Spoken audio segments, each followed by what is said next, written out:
So the past few months I feel like I've been working on like the combat and ship side of things, but now I feel like I can focus on the adventure side, which I'm pretty excited about. So let me show you what I've been cooking. I didn't really like my old overworld system, so I redid it with a completely original idea that's totally not from this other game. A big part of this game is freedom of choice, so I made every town destructible, and now you can raid any friendly towns or enemy towns that you want, but they will get mad at you, and if you keep on going back into their territory, they'll attack you on sight, but you might get good rewards for destroying all their buildings. On the contrary, having a good reputation with the different factions, you'll get shop discounts, and they'll allow you to pass through their blockades without making you pay a fine.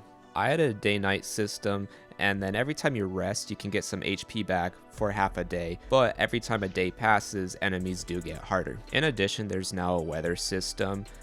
Sometimes it rains and your fire effects becomes less effective, but your shock damages become twice as effective. I also added this updraft weather where you can pretty much glide forever. I do plan on adding deadlier weather events, but this will do for now. I finally got around to adding water and swimming animations and spent like a whole week just like working on this water shader, and I'm pretty happy how it turned out.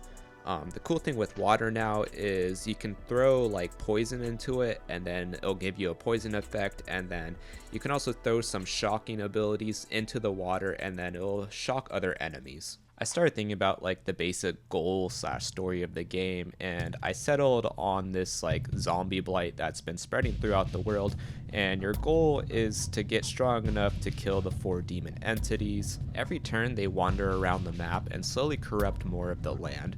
To keep up with the idea of freedom of choice, I made it so that not only are they optional, you can decide to team up with them to gain special power-ups, but if you team up with them, other factions are gonna hate you for becoming more of this like monster. I don't know about you, but I never really liked having like NPC teammates, so I've added some shrines that you can sacrifice your teammates to become more powerful.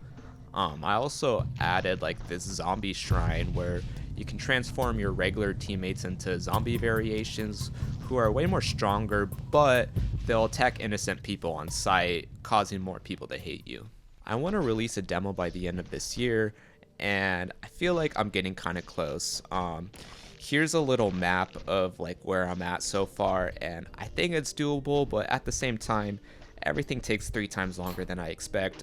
My next goal is to focus more on pretty much just UI, making sure my pause menu works, my setting menus works, and give those some more polish. And then hopefully after that, I can start more playtesting.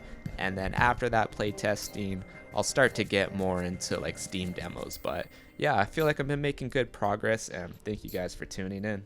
If you like what you see here and you want to support me, go ahead and give me a wishlist on Steam. It'll be very much appreciated. The game is called Pirates of Pandama, and the basic elevator pitch is, what if we took Chivalry 2's combat with Risk of Rain progression and add a little bit of RPG elements that's couch co-op. Anyways, hope you guys have a good one, and I'll see you on the next update.